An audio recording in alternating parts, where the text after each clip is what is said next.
ఈ ఉదయకాలం ప్రభువును మనం ఆరాధించట్లో ప్రవేశించమునుపు దేవుని వాక్యంలో నుండి లేవి కాండము 2వ అధ్యాయము తీసుకుందాం.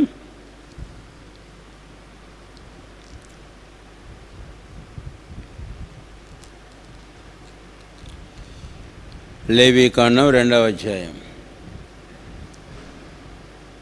మొదటి వచనము నుండి మనము మార్చి చదువుకుందాం. మీరు ఎక్కడున్నా కూడా గృహాలలో దేవుని వాక్యాన్ని మీరు కలిసి ప్రార్థనాపూర్వకంగా చదవండి. లేవి కాండము 2వ అధ్యాయము మొదటి వచనం నుండి మనం మార్చి చదువుకుందాం. ఒకడు యెహోవాకు నైవేద్యం చేయనప్పుడు అతడు అర్పించినది గోధుమ పిండిదై ఉండవలెను. అతడు దాని మీద నూనె పోసి సాంబ్రాణి వేసి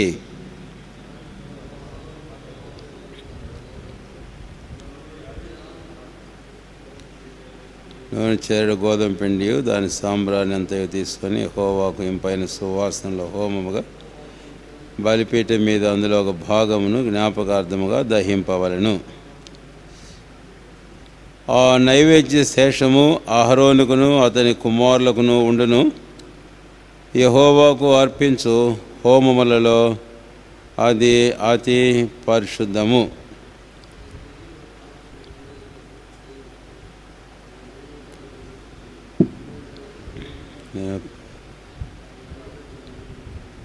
రాసినది పొంగని దేవునైన పూరీలే కానీ కావలెను. నీ అర్పణము పెనం మీద కాల్చిన నైవేద్యమైనడలా అది నూనె కలిసినది పొంగని దేవునైన గోధుమ పిండిదై ఉండవలెను. కనుక నీవు దాని ముక్కలుగా త్రుంచి వాటి మీద నూనెను పోయవలెను. నీవు అర్పించినది కుండలో వండిన నైవేద్యమైనడల నూనె కలిసిన గోధుమ పిండితో దాన్ని చేయవలెను. వాటితో చేయబడిన నైవేద్యమును యెహోవా యొద్దకు తేవలను. యాజకుని యొద్దకు దాన్ని తెచ్చిన తర్వాత అతడు బలిపీఠం దగ్గర దాన్ని తేవలను. అప్పుడు యాజకుడు ఆ నైవేద్యములో ఒక భాగమును జ్ఞాపకార్థముగా తీసి బలిపీఠం మీద యెహోవాకు ఇంపైన సువాసనల హోమముగా దాన్ని దహింపవలెను. 10వ వచనం అందరం కలిసి ఆ నైవేద్య శేషం అహరోనుకును అతని కుమారులకును చెందును. యెహోవాకు అర్పించు హోమములలో అది అతి పరిశుద్ధం. ప్రార్థన చేసుకుందాం.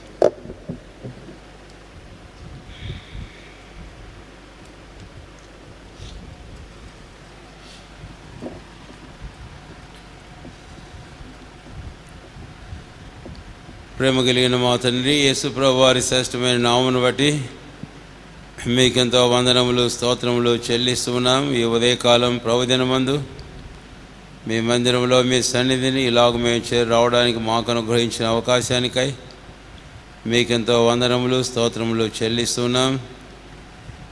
ఎక్కడ 2-3 నా నామమున కూడి ఉన్నారో అక్కడ వారి మధ్య నేను ఉన్నానని మీరు ఇచ్చిన మాటను బట్టి మీకెంతో స్తోత్రాలు చెల్లిస్తున్నాం. ఈ ఉదయకాలం ముందు మీ సన్నిధి సంచారం మాతో ఉన్నందులకై మీకెంతో వందనాలు చెల్లిస్తున్నాం. మేము ఎక్కడున్నా భౌతికంగా ఒకరికొకరు దూరంగా ఎడంగా అయినను మీరు మాతో మా మధ్య ఉన్నందులకై మీకెంతో వందనాలు చెల్లిస్తున్నాం. ఈ ఉదయకాలం మీ సన్నిధిని మేము అనుభవించి ఆనందించినట్లు నీతితో భక్తితో పరిశుద్ధంగా మిమ్మల్ని ఆరాధించి మిమ్మల్ని సేవించినట్లు మీరే మమ్మల్ని సిద్ధపరచమని మీకు ప్రార్థన చేస్తున్నాం. మా గమనాన్ని ఇచ్చిన మీ వాక్యమునకై మీకు స్తోత్రాలు చెల్లిస్తున్నాం. మీ కొరకైన ఆరాధన స్తుతి కృతజ్ఞత ఆత్మతో మమ్మల్ని మీరు నింపండి. యోగ్యముగా మిమ్మల్ని ఆరాధించి సేవించడానికై మమ్మల్ని మీరు సిద్ధపరచం. ఇట్లా మా ప్రాణాత్మ దేహములను మీ ప్రశస్తమైన రక్త ప్రోక్షణ కిందికి తెచ్చుకుంటున్నాం. మమ్మల్ని మీరు అంగీకరించం. మహిమ ప్రభావములను మీకు ఆరోపించుకుంటూ స్తోత్రమును చెల్లిస్తూ యేసు ప్రభు వారి శ్రేష్టమైన నామమును స్తుతించి ప్రార్థించి వేడుకొనుచున్నాము తండ్రి. ఆమేన్.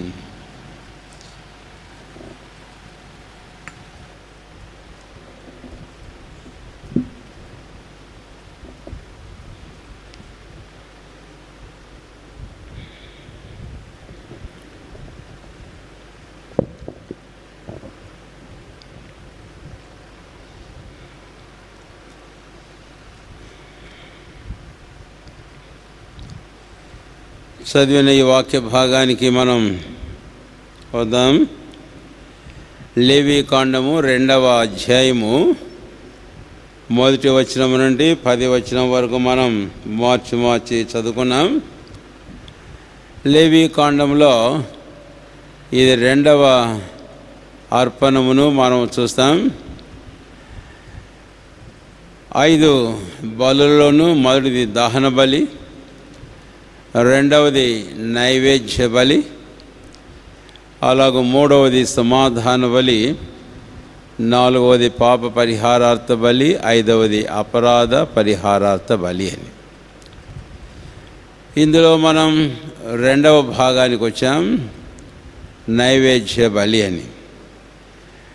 దీనికి మనము 2వ అధ్యాయము లేవీకాండంలో ఇంకా కొన్ని అధ్యాయాలలో ఇందులో వచ్చిన చిన్న చిన్న ప్రస్తావనలు ఉన్నాయి. కానీ ముఖ్యంగా ఈ నైవేద్య బలిని గురించి 2వ అధ్యాయం మనకు తేటగా బోధిస్తూ ఉంది అని. ఈ నైవేద్య బలిని మనం చూసినప్పుడు ఇక్కడ 2వ అధ్యాయంలో తేవలసిన అర్పణలు ఏంటివి అనేది మనం చూస్తే, ఒకడు యెహోవాకు నైవేద్యం చేయనప్పుడు అతడు అర్పించినది గోధుమ పిండిదై ఉండవలెను.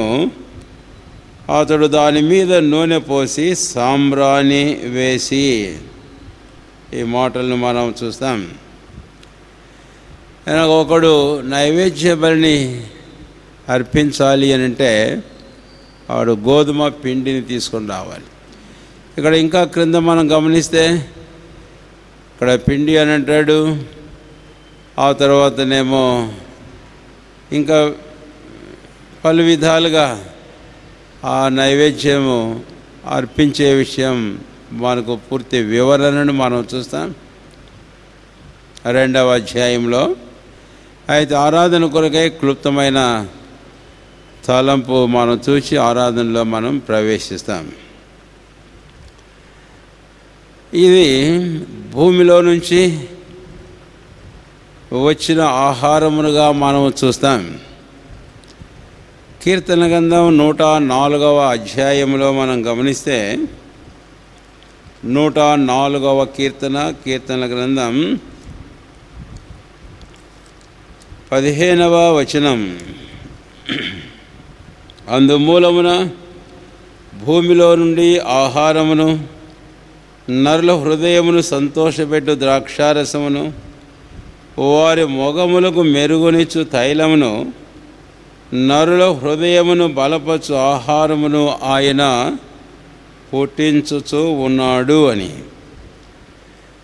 ఇక్కడ ప్రభువైన దేవుడు ఈ భూమిలో నుంచి ఈ ఆహారమును ఆయన పుట్టించాడు అనేది మనము తేటగా అర్థం చేసుకోగలుగుతూ ఉన్నాం.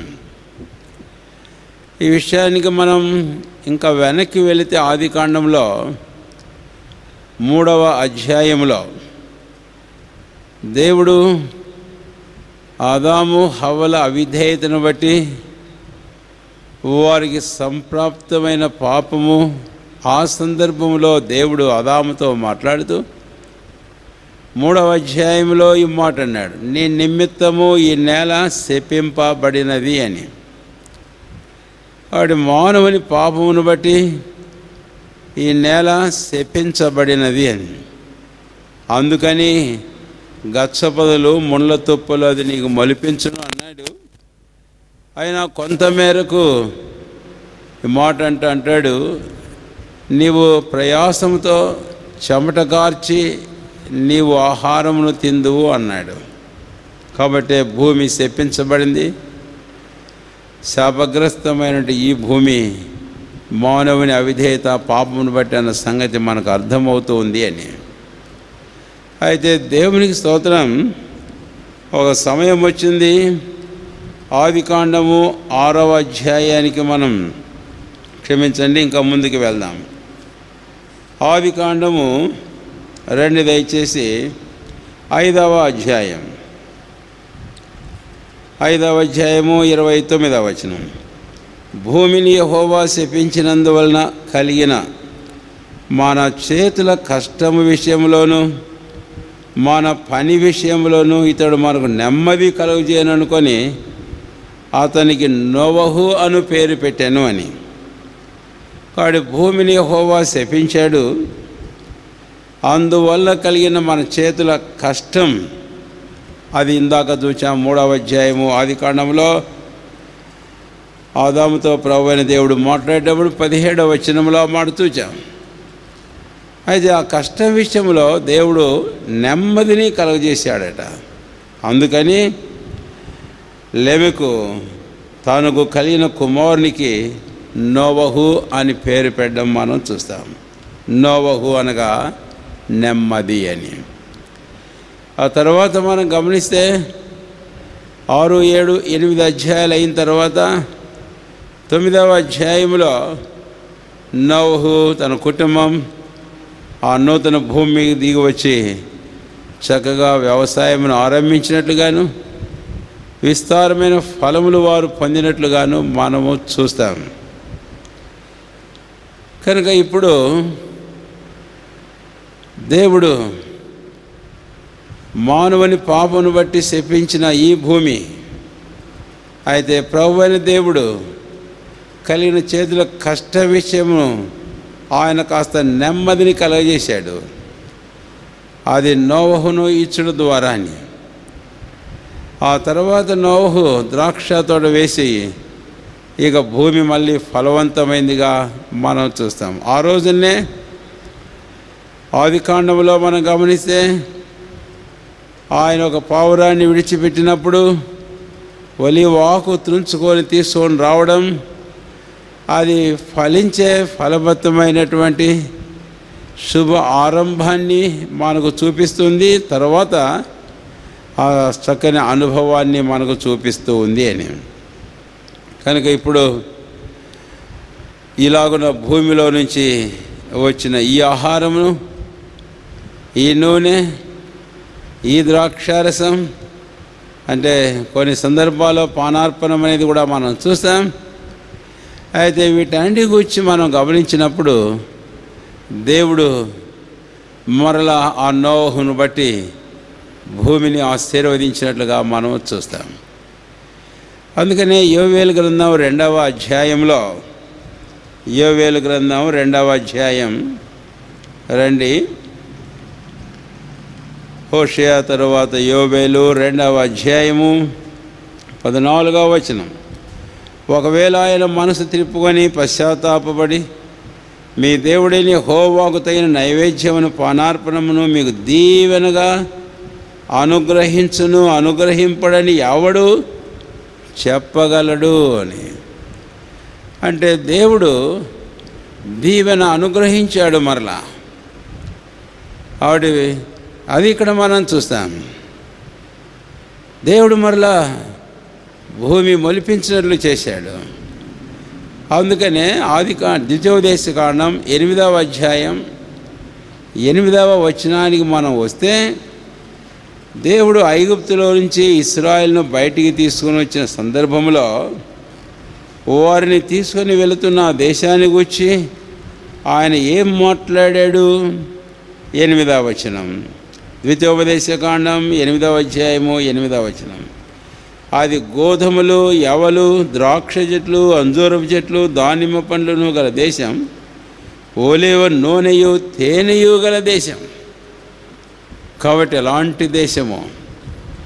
కాబట్టి ప్రభువైన దేవుడు ఆ నరుని పాపను బట్టి శపితమైన ఆ భూమి మరలా ప్రభువైన దేవుడు ఆ నోవహు జన్మించటం వలన మన చేతుల కష్ట విషయంలో దేవుడు కలగజేసిన నెమ్మది, అందుమూలంగా ఆ ఫలాన్ని మళ్ళీ మన జీవితాల్లో మనం చూస్తాం.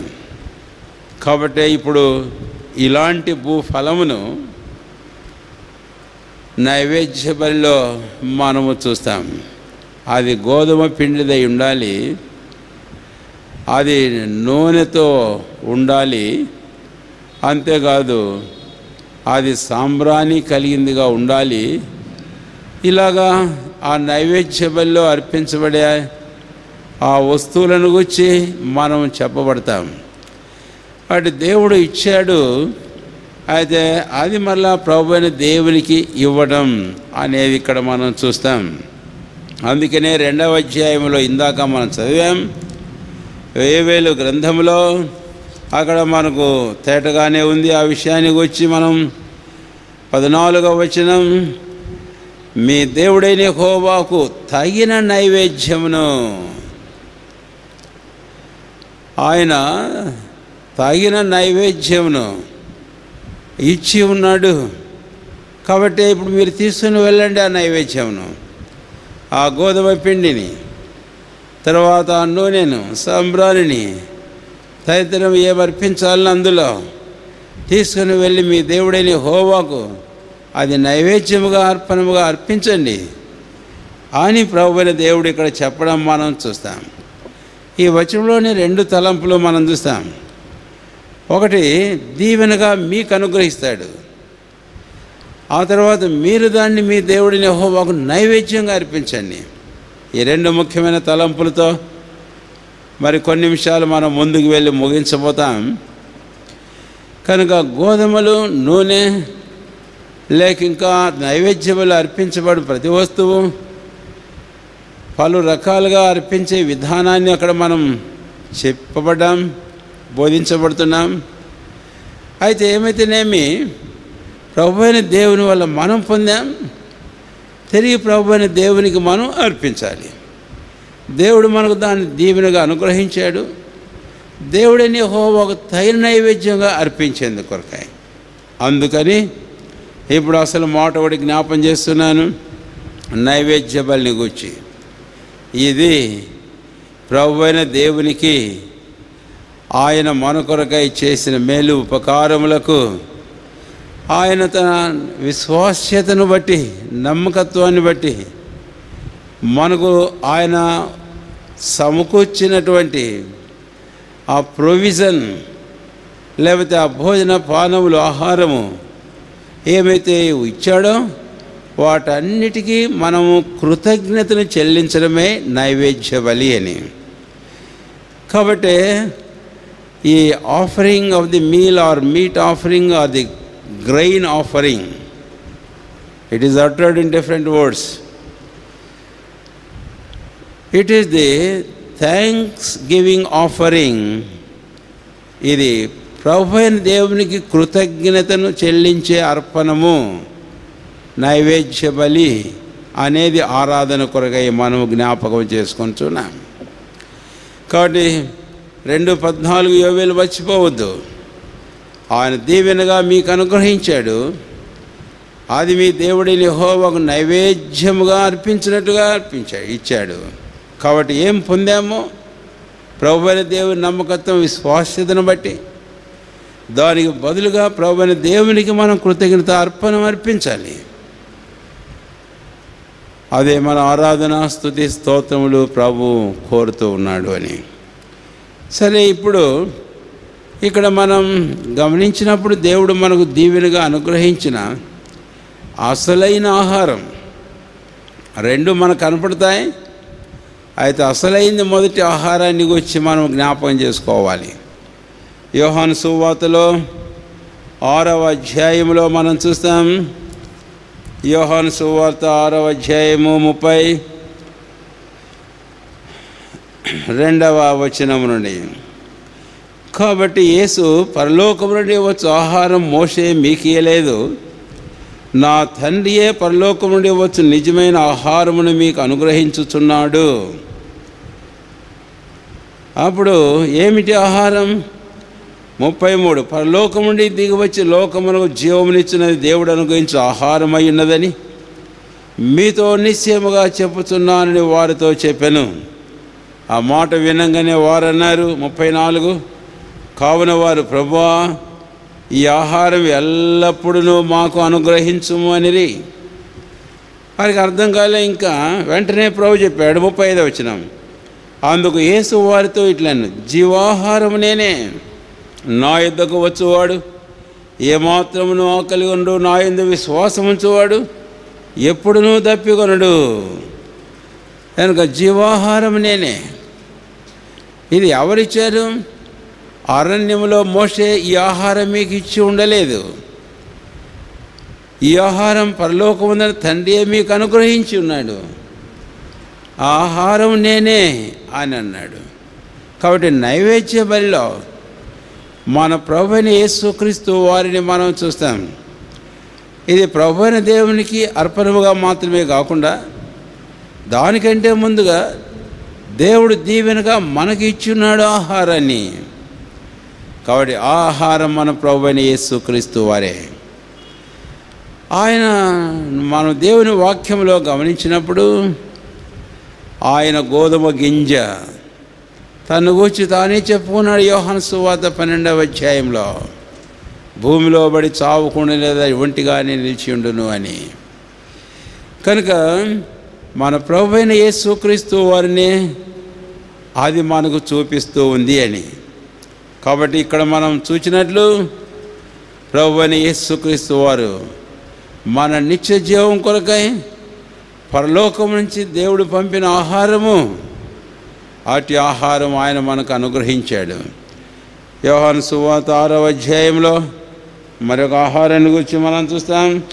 పై భాగాన్ని మనం వస్తే 27వ వచనం, క్షయమైన ఆహారం కొరకు కష్టపడకుడి కానీ నిత్య జీవము కలుగజేయు అక్షయమైన ఆహారం కొరకే కష్టపడి మనుష్య కుమారుడు దానిని మీకిచ్చును, ఇందుకై తండ్రి అయిన దేవుడు ఆయనకు ముద్ర వేసి ఉన్నాడని చెప్పాను. ఇక్కడ క్షేమయ్య ఆహారం కొరకై కష్టపడుకుడి, మరి ఆహారము నిత్య జీవము కలుగజేయు అక్షయమైన ఆహారం కొరకై కష్టపడుడి అని. కాబట్టి మొదటి ఆహారాన్ని గురించి మనం చూచాం, అది మన ప్రభువైన యేసుక్రీస్తు వారే. ఆయన లోకానికే పెంచాడు. ఆయన సారవంతమైన భూమిలో పడిన గింజగా, అంతేకాదు ఆయన మరణించి సమాధి చేయబడి సజీవుడై తిరిగి లేచు ద్వారా ప్రభువైన యేసుక్రీస్తు వారు మనకు నిత్య జీవం కలజేయు అక్షయమైన ఆహారంగా మారాడు. అందుకనే ఆయన చివరి పస్కా పండుగ రోజున తన శిష్యులతో భోజనం కూర్చున్నప్పుడు ఆయన ఒక రొట్టెను ఎత్తుకొని ఇలాగన్నాడు, ఇది మీ కొరగా ఇయ్యబడుచున్న నా శరీరం. ఆ పాత్రను తీసుకునేది అనేకుల పాప క్షమాపణ కూడా చిందించబడుతున్న నా రక్తమైన క్రొత్త నిబంధన.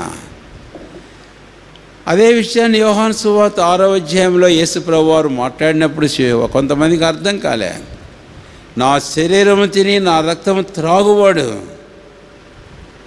నిత్యజీవం కలవాడని చెప్తే వారికి అర్థం కాక అభ్యంతరపడ్డారు. ఇప్పుడు మనకు తేటగానే అర్థమవుతుంది. అందుకై ఉదయకాలం ముందు ఆ ప్రభువైన దేవుని మనం ఆరాధించి మనం స్తుతించి ఆయన కనపరచాలి. ప్రభువా, పాపమును బట్టి నా నిమిత్తమై ఈ నేల శపితమైనప్పుడు నా కొరకై నెమ్మదిని అనుగ్రహించి నోహు నువ్వు పంపించావు. కాబట్టి ఈరోజు నేను చెప్పగలను, నా చేతుల కష్టం విషయంలో నాకు నెమ్మది కలగజేశావు. నీవు నా కొరకైన అక్షయమైన ఆహారమైన ప్రభువైన క్రీస్తుని లోకాన్ని పంపించావు. ఆయన మరణించి సమాధి చేయబడి సజీవుడు తిరిగి లేచుడు ద్వారా నాకు నిత్య జీవమునిచ్చు అక్షయమైన ఆహారంగా నాకు మారాడు. అంతేకాదు ఆయన నాకు క్షయమైన ఆహారం కూడా ఇచ్చేవాడు అని. అందుకనే యోహాను సువార్త 6:27లో క్షయమైన ఆహారం కొరకే కష్టపడకుడి అని చెప్పిన ఆ ప్రభు ఆ పై వచనాలకు మనం వెళితే మొదటి వచనం నుంచి 15వ వచనం వరకు ఆయన 5 రొట్టెలను 2 చిన్న చేపలను తీసుకొని 5,000 మందికి ఇంకా ఎక్కువ మందికి ఆయన వడ్డించినట్లుగా వారిని తృప్తిపరిచినట్లుగా మనం చూస్తాం. వారు తిని తృప్తి పొందిన తర్వాత యోహాను సువార్త దయచేసి రండి 6వ అధ్యాయం 12వ వచనం.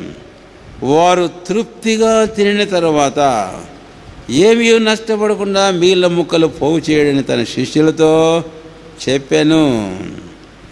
వారు తృప్తిగా తిన్న తర్వాత 5 రొట్టెలు 2 చేపలు ఆశీర్వదించి వారికి ఇచ్చినప్పుడు వారు తృప్తిగా తిన్నారు. అంటే వారిని ఆకలితో పంపడం ఏమాత్రం ఇష్టపడిన ఆ ప్రభు. అదే మొదటి వచనాలలో మనం చూస్తాం. ప్రభువైన యేసుక్రీస్తు వారి మాట అంటాడు, 5వ వచనం, కాబట్టి యేసు కనులెత్తి బహుజనులు తన ఎద్దకు వచ్చిన చూచి వీరు పూజించుటకు ఎక్కడి నుండి రొట్టెలు కొని తెప్పించమని. పంపవయ్యా, పంపించేసే వారందరినీ అంటే, లేదు మీరే వారికి ఆహారం పెట్టాలి. ఆ మాట చూడండి. The concern Christ has for the people who gather together to him of their physical appetite or physical needs, physical food. తన ఎదుగు గుంపులుగా కూడి వచ్చిన ప్రజల శరీర సంబంధమైన ఆహారము, వారి అక్కర్ల విషయంలో ప్రభు యొక్క శ్రద్ధ, ప్రభు యొక్క చింత ఏంటి ఇక్కడ మనకు అర్థమవుతుంది. వీరు భుజించుటకు భోజనం మనం ఎక్కడి నుంచి కొని తెప్పించము అని. అందుకనే క్షయమైన ఆహారం కూడా ఆయన మనకు అనుగ్రహించేవాడు, అనుగ్రహించుతూనే ఉన్నాడు. యేసుప్రభు వారు తన శిష్యులను ఉద్దేశించి ఆ మాట అన్నాడు కదా, ఏమి తిందుమో, ఏమి త్రాగుదమో, ఏమి ధరించుకుందుమో అని చింతింపకుడి, ఇవన్నీ మీకు కావాలని మీ పరలోకపు తండ్రికి తెలియను అన్నాడు. కాబట్టి ఆ పరలోకపు తండ్రి, తెలిసిన ప్రభు అనే దేవుడు తన పరిశుద్ధమైన కృపను బట్టి మన జీవితాల్లో ఈ ప్రకారం ఈ జీవానికి సంబంధించిన అవసరాలన్నీ కూడా ఆయన తీర్చుతూ ఉన్నాడు. అందుకై ప్రభువును స్తుతించి ప్రభువును గణపరచవలసిన వారిగా ఉన్నాం. కాబట్టి ఈ లేవీకాండం 2వ అధ్యాయం నైవేద్య బలి. ఈ నైవేద్య బలిలో అర్పించబడిన అర్పణలు, వస్తువులు బట్టి మనం చూస్తే ప్రభు అయిన దేవుడు మనకు అనుగ్రహించిన దీవెన అనేది మనకు అర్థమవుతుంది. ముందుగా అదే మనం జ్ఞాపం చేపడుతూ వచ్చాం. కాబట్టి ఆ దీవెన ఎక్కడ, ఎప్పుడు అంటే ఆదికాండం 3:17లో మానవుని పాపను బట్టి శపించబడిన ఈ భూమి. అయితే తగిన కాలంలో ఆదికాండం 5వ అధ్యాయంలో ఆ నోహు జన్మించినప్పుడు లేమికి తన కుమారునికి నోహు అని పేరు పెట్టడంలో మన చేతుల కష్ట విషయంలో దేవుడు మనకు నెమ్మదిని కలుగజేశాడు. కాబట్టి దేవుడు అనుగ్రహించిన ఆ నెమ్మది, ఆ దీవెనను మనం చూస్తాం. ఏమిటి ఆ దీవెన అనేది మనం వచ్చినప్పుడు 2వ అధ్యాయము 16వ వచనంలో 14వ వచనంలో యోవేలు గ్రంథంలో మనం చూచాం. ఆయన మనకు ఆహారమును, ఆయన నూనెను, ద్రాక్షారసమును ఆయన మరలా అనుగ్రహించాడు దీవెనగా. కాబట్టి ఈ ఆహారం ఏమిటి అనే విషయానికి మనం వచ్చినప్పుడు అది యోహాను సువార్త 6వ అధ్యాయం 27వ వచనం 2 విధాలైన ఆహారం అని చెప్పారు. మొదటిది నిత్యజీవం కలజీవ అక్షయమైన ఆహారం మన ప్రభువైన యేసుక్రీస్తు వారు. కాబట్టి ఈ నైవేద్య బలిలో దానికి ఈ పేర్లు మనం చూస్తాం. ఈ నైవేద్య బలి అని గోధుమ పిండితో అర్పించాలి, లేక గోధుమ రొట్టెలతో, లేక ఇలాగ చెప్పాడు. అది ఇంగ్లీష్ బైబిల్లో డిఫరెంట్ వర్షన్స్లో మనం చూస్తే మీల్ ఆఫరింగ్ అంటాడు, తర్వాత మీట్ ఆఫరింగ్ అంటాడు, తర్వాత గ్రెయిన్ ఆఫరింగ్ అంటాడు. ఇదంతా మన ప్రభువైన యేసుక్రీస్తు వారిని మనకు చూపిస్తుంది. యోహాను సువార్త 12వ అధ్యాయం 4 మనం చూసాం.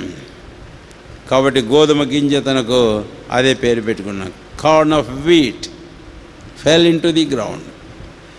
ఇది మన ప్రభువైన యేసుక్రీస్తు వారి యొక్క మరణ భూస్థాపన పునరుత్థానములు చెప్పి తద్వారా ఆయన మనకు నిత్యజీవం కలజీవ అక్షయమైన ఆహారం అయ్యాడు.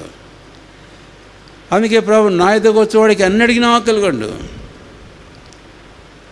నా యొద్దకు వచ్చేవాడికి అన్నటికీ దాహము కొనడు అని. ఈ రోజున అలాగూ ప్రభు అయిన క్రీస్తు మనకు నిత్యజీవం కలజేసిన అక్షయమైన ఆహారం ఎందులకై అటు దీవెన పొందినటువంటి వారంగా ప్రభును ఆరాధించి ప్రభును ఘనపరచాలి. అంతేకాదు చివరిగా మనం మరొక మాట చూచాం, క్షేమైపోయే ఆహారం కూడా ఆయన మనకు అనుగ్రహించాడు. నమ్మతైన వాడు, మన అవసరాలని బాగా ఎరిగినవాడు. ఈ జీవితంలో ఆకలి, దాహం, అలసట, లేక ఆరోగ్యం, ఇతరమైన అన్ని విషయాలు, భౌతికమైన సంబంధమైన ఎరిగిన పరలోక ప్రభు తన ఉచితమైన కృప చొప్పున వీటన్నిటినీ నమ్మకంగా మనకు దయచేస్తున్నాడు. అందుకై ప్రభును ఆరాధించి ప్రభును స్తుతిద్దాం. కాబట్టి నైవేద్య బలి ఇది కృతజ్ఞత అర్పణము అంటే ప్రభు అయిన దేవుడు మన కొరకై తాను చేసిన ఏర్పాటంతటి విషయంలో ప్రభువుకు మనం కృతజ్ఞత చెల్లించడం. అంటే the faithful provision which Jesus God hath provided for అస్.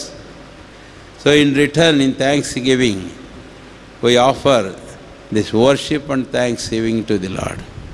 ఇలాగా ప్రభు చేసిన దానికి కృతజ్ఞత, ఆరాధన, స్తుతి, స్తోత్రములు, ఈ అర్పణం ప్రభుకు మనం అర్పిద్దాం. ఆ తర్వాత చివరి వర్తమానంలో ఇదే భాగంలో రెండవ తలంపుకు మనం వెళ్దాం. కాబట్టి మొదటి తలంపు ఇది నైవేద్య బలి. ప్రభు అయిన దేవుడు మనకు చేసిన వాటన్నిటికీ బదులు మనం అర్పించే కృతజ్ఞత అర్పణము. అలాగూ మనము ప్రభువును ఆరాధించి ప్రభువును స్తుతిద్దాం. ఇప్పుడు దాదాపు 11:05 అయింది. ఒకవేళ 11:30 గంటల మనం ముగించుకుంటాం ఆరాధన. మీ గృహాలలో ప్రతి గృహంలో కూడా ఈ ఉదయకాలం ప్రభు అయిన దేవునికి మన ఆరాధన, స్తుతి, స్తోత్రములు, మన కృతజ్ఞత అర్పణలు ఆయనకు సువాసనకరమైన హోమముగా ఉన్నట్లుగా దీనిలోపై తగ్గించుకొని విరిగి నలిగిన హృదయంతో ప్రభువుకు మనం అర్పిద్దాం. ప్రభువుని మనం ఆరాధించి ఆయన్ని ఘనపరుద్దాం. అలాగూ అందరూ కూడా మీరు ఎక్కడున్నా మౌనంగా ప్రభు సన్నిధిని ఆయన పాదముల వద్ద కూర్చోండి. ఈ ఆరాధన, స్తుతి, స్తోత్రములు వీరును అర్పించవలనని ప్రభు పేరట మీకు మనవి చేస్తున్నాం.